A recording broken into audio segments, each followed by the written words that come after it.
Andrei Chikatilo es, posiblemente, el mayor fracaso criminal de la Unión Soviética. Entre 1978 y 1990, este sujeto finalizó la partida de al menos 52 personas, la mayoría niños y adolescentes de ambos sexos. Operaba principalmente en estaciones de tren y paradas de autobús, donde utilizaba su apariencia de abuelo inofensivo o trabajador educado para atraer a jóvenes con promesas de comida, dinero o artículos difíciles de conseguir en la era soviética. Lo que hace que este caso sea un pilar del nivel 2 es el contexto político. En esa época, el gobierno soviético mantenía la postura oficial de que los asesinos seriales eran un fenómeno del capitalismo decadente y que no existían en una sociedad comunista perfecta. Esto provocó que las investigaciones fueran lentas, desorganizadas y que se ocultara información a la población para no generar pánico. Chikatilo atacaba con una hazaña indescriptible en zonas boscosas, dejando escenas que los propios peritos no podían procesar psicológicamente debido a la naturaleza caníbal y el desmembramiento de la evidencia biológica. La caída de Chikatilo fue un proceso técnico frustrante. Fue detenido inicialmente en 1984, tras ser visto actuando de forma sospechosa en una estación, pero fue liberado porque su grupo sanguíneo no coincidía con el grupo del fluido vital encontrado en las escenas, un fenómeno biológico raro conocido como secretor vs no secretor que los laboratorios soviéticos de la época no supieron interpretar. Años después, se lanzó la Operación Bosque, donde miles de policías vestidos de civil vigilaron cada estación de tren. En noviembre de 1990, un oficial vio a Chikatilo salir de un bosque con una herida en la cara y manchas en su ropa. Fue detenido de nuevo, pero esta vez, en lugar de confiar solo en el laboratorio, un psiquiatra llamado Alexander Bukanovsky fue traído para hablar con él. Bukanovsky leyó ante Chikatilo un perfil psicológico que él mismo había redactado sobre el asesino. Chikatilo, asombrado de que alguien lo conociera tan bien por dentro, rompió a llorar y confesó todos sus actos. Fue ejecutado de un disparo en la nuca en 1994.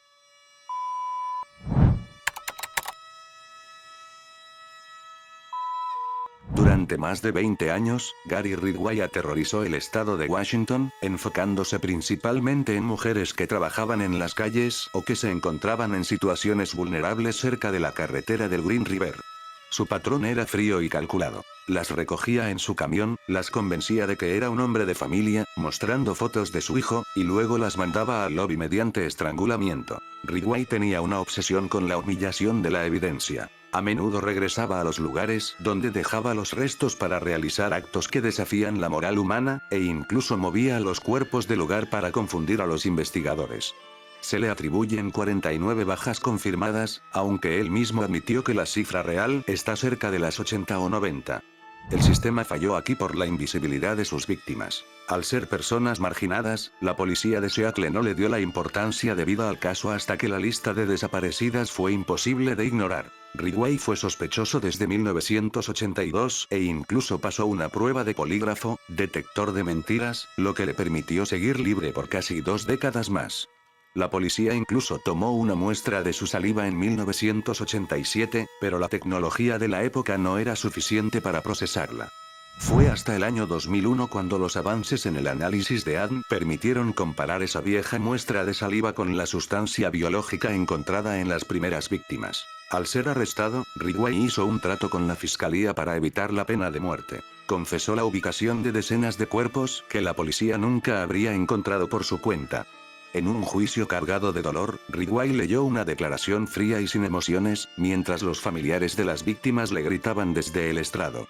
Fue condenado a 48 cadenas perpetuas consecutivas, asegurando que nunca volvería a ver la luz del sol.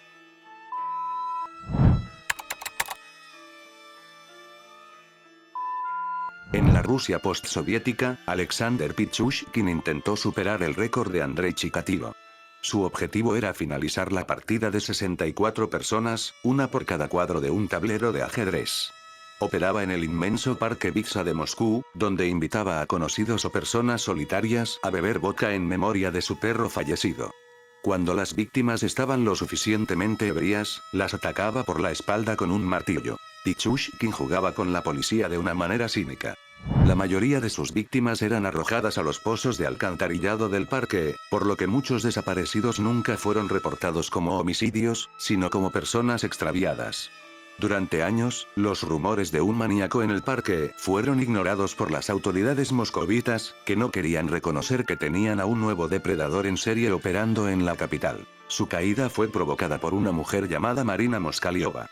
En junio de 2006, Marina aceptó ir a caminar con Pichushkin, pero como desconfiaba un poco de él, dejó una nota en su casa para su hijo con el nombre de Alexander y su número telefónico.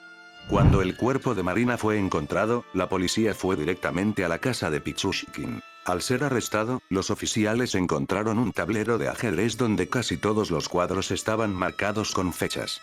Pichushkin, lejos de negarlo, se molestó con la policía porque solo lo acusaban de un par de casos. Él quería el crédito por los 61 que afirmaba haber realizado.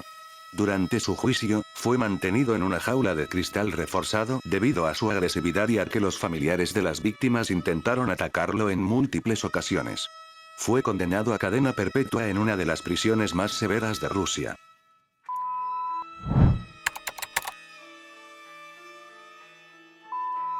Este caso es uno de los más crudos en la historia moderna de México debido al perfil del agresor. Un exmilitar con formación técnica que decidió utilizar sus conocimientos para el mal. Durante el año 2005, Marroquín sembró el terror en la Ciudad de México, específicamente enfocándose en la comunidad LGBT. Su modus operandi era el de un depredador que se aprovechaba de la confianza. Frecuentaba bares y lugares de reunión en la zona rosa, donde utilizaba su apariencia y carisma para atraer a hombres a su domicilio bajo falsas promesas. Una vez que las víctimas estaban en su departamento, Marroquín revelaba su verdadera naturaleza. No solo buscaba el beneficio económico mediante el secuestro y la extorsión a las familias, sino que disfrutaba de infligir dolor extremo. Su formación militar se reflejaba en la precisión con la que sometía a las personas. Marroquín llegó a finalizar la partida de al menos 4 víctimas, pero lo que más impacto causó fue su falta total de empatía. Al ser interrogado, afirmó que no se sentía un criminal, sino un limpiador, mostrando un odio profundo y sistemático hacia sus víctimas. Fue un caso que expuso la vulnerabilidad de la comunidad frente a un sistema que, en ese entonces, no investigaba con seriedad los crímenes de odio. La caída de El Sádico ocurrió el 23 de enero de 2006. La policía encontró varios restos biológicos dentro de maletas abandonadas cerca de la estación del metro Chabacano. Gracias a las investigaciones de campo y al seguimiento de las llamadas de extorsión que realizaba desde teléfonos públicos, las autoridades lograron ubicar el área donde operaba. Tras un operativo de vigilancia, fue detenido junto a un cómplice. Al ser presentado ante los medios, Marroquín no bajó la cabeza. Al contrario, se mostró orgulloso de sus actos y declaró que si volviera a nacer, lo haría de nuevo, solo que sería más cuidadoso para no ser atrapado. Fue sentenciado a 128 años de prisión, siendo un recordatorio eterno de la oscuridad que puede albergar una mente entrenada para el orden pero consumida por el odio.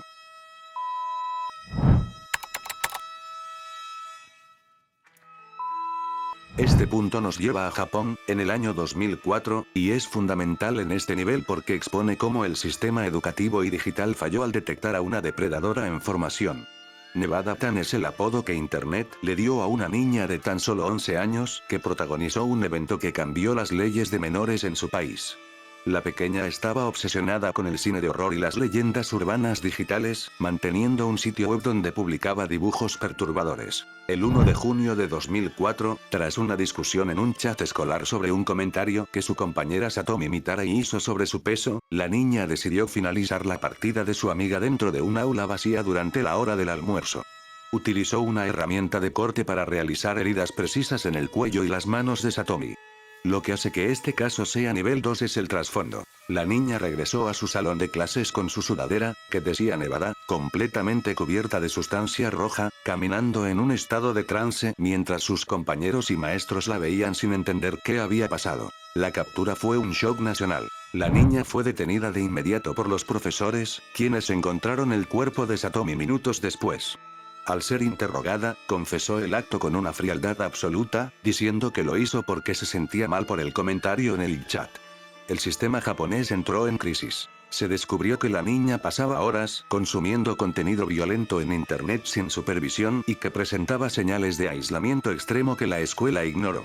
Fue enviada a una institución de reforma juvenil y liberada años después bajo una identidad protegida. Este caso es icónico en la red porque, de forma perturbadora, la imagen de la niña con la sudadera de Nevada se volvió un meme y un icono aesthetic en foros como 4chan, demostrando que a veces la sociedad glorifica el horror en lugar de entender las fallas del sistema que lo provocaron.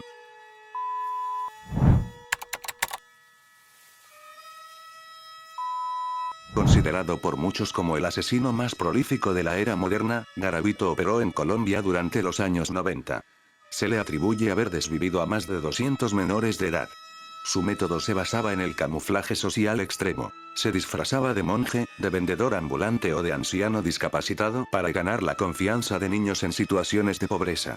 Los llevaba a campos de cultivo con la excusa de darles dinero o comida, donde realizaba actos que superan cualquier descripción moral. El sistema falló de forma masiva porque Garavito se movía constantemente de ciudad en ciudad, aprovechando el caos del conflicto interno en Colombia para que las desapariciones de los niños pasaran desapercibidas. La policía encontraba restos constantemente, pero debido a la falta de comunicación entre departamentos, pensaban que eran casos aislados o consecuencia de la violencia política del país. Su captura fue producto de la tenacidad de un investigador que empezó a unir los puntos entre diferentes ciudades. Fue detenido inicialmente en abril de 1999 por un intento de ataque a un menor que logró escapar. En ese momento, Garavito dio un nombre falso, pero la policía encontró en su poder una libreta donde anotaba con una caligrafía meticulosa sus crímenes, usando códigos para referirse a las víctimas. La prueba definitiva fue una cicatriz en su ojo que una de las víctimas sobrevivientes describió con detalle. Al verse confrontado con la evidencia fotográfica y los testimonios, Garavito confesó sus actos en una serie de entrevistas grabadas que helaron la sangre de toda la nación. Murió en prisión en 2023, dejando tras de sí el expediente más voluminoso en la historia criminal de Latinoamérica.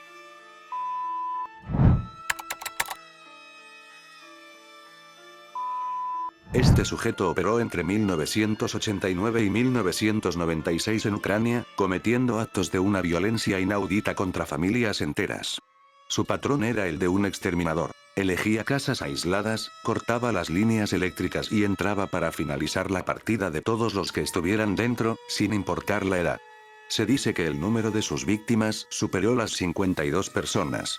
Onoprienko afirmaba que actuaba bajo voces internas que le ordenaban purificar a las familias. La negligencia del sistema ucraniano fue tal que, en su desesperación por atraparlo, la policía detuvo y torturó a un hombre inocente llamado Yuri Mosola, quien murió bajo custodia sin haber cometido ningún crimen. Mientras esto ocurría, Onoprienko seguía libre, atacando pueblos pequeños donde la seguridad era nula. Su captura ocurrió cuando decidió esconderse en la casa de un familiar tras un asalto fallido. Su primo notó que Onoprienko tenía una bolsa llena de joyas y una escopeta recortada debajo de la cama. Al confrontarlo, Onoprienko lo amenazó, pero el primo logró escapar y llamar a la policía. Fue arrestado en un operativo masivo en su departamento.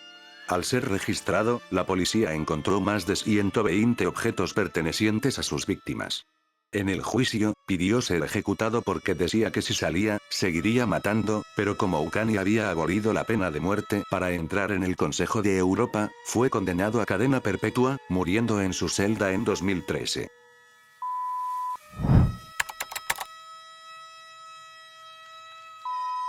Este caso nos traslada al México de 1941, en una época donde la moralidad y la ley eran extremadamente rígidas, lo que permitió que Felicitas operara un negocio clandestino y letal en el corazón de la Ciudad de México.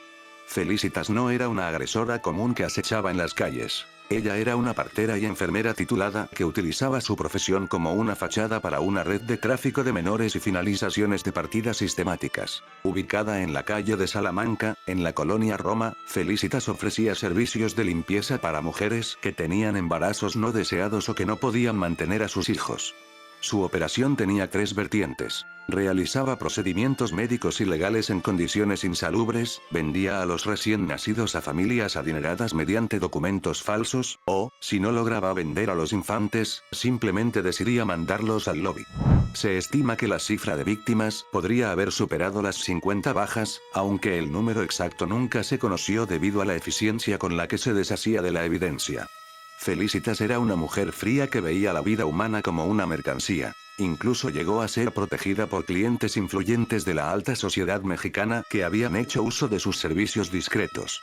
La caída de la ogresa comenzó por un problema técnico mundano. El drenaje de su edificio se bloqueó. Los vecinos, molestos por el olor fétido y el agua estancada, llamaron a un plomero para revisar las tuberías del edificio en la calle de Salamanca. Al abrir las alcantarillas y retirar los escombros, el trabajador no encontró basura común, sino una cantidad alarmante de evidencia biológica infantil y restos de ropa que habían sido arrojados por el inodoro de la vivienda de Felicitas. La policía intervino de inmediato. Al registrar el departamento de Sánchez Aguillón, encontraron un altar con elementos oscuros, agujas, gasas con sustancia roja y registros de transacciones de dinero por la venta de niños. El sistema falló porque Felicitas ya había sido detenida anteriormente por actividades ilegales, pero siempre lograba salir libre mediante sobornos a las autoridades locales. Sin embargo, ante la magnitud del hallazgo en el drenaje, la prensa de la época, especialmente el diario Nota Roja, hizo tanta presión que fue imposible volver a encubrirla. Felicitas no llegó a recibir una sentencia larga. En un acto final de desesperación o manipulación, se quitó la vida en su celda antes de ser procesada, dejando tras de sí un misterio sobre cuántas familias de la élite mexicana de aquel entonces compraron hijos a la ogresa.